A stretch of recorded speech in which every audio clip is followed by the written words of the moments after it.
Araka izany dia notanterahana androany tetsy amin'ny Coliseum Atsonjombe ny fanakatonana tamin'ny fomba ofisialy ny fanamariana ny faharoapolo taona ny fiangonana Apokalipsy sady ihany koa ho fanokafana tamin'ny fomba ofisialy ny faharoapolo taona ny joron'ny radio fanambarana na ny RFA.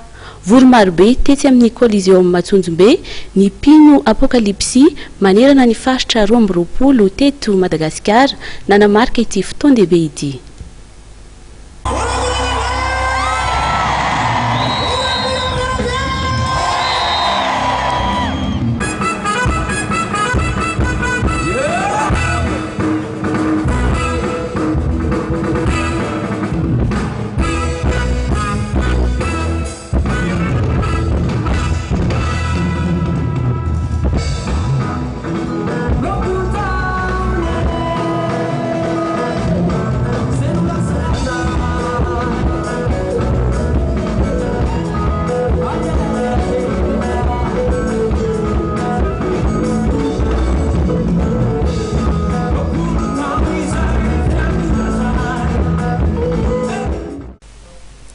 Fitaovam-pivavahana lehibe no nentin'ny fiangonana Apokalipsy manerana ny nosy nanakatona tamin'ny fomba ofisialy ny fankalazana ny faharoapolo taona ny joron'ny fiangonana teto Madagasikara.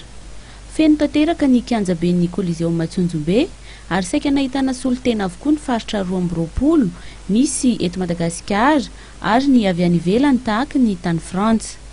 Araka ny vaovao voaray teny an-toerana dia distrika 10 amin'ny 7 no misy fiangonana Apokalipsy eto Madagasikara.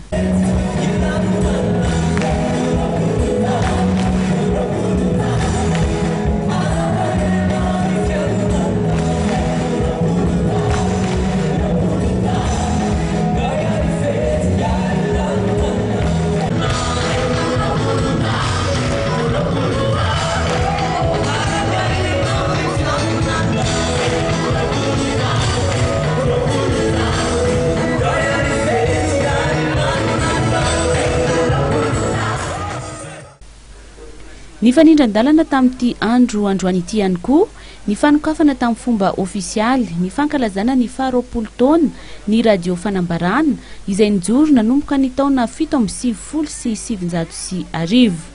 Raha teto Antananarivo no niandohan'ny radio RFA dia efa maherin'ny 10 eto Madagasikara no misy azy amin'izao fotoana izao. Isan'ny anamariana ny faharoapolo taona ny radio fanambarana ny fananganana trano lehibe ho tsangambato ny fankalazana izay atao studio ny radio eto Antananarivo.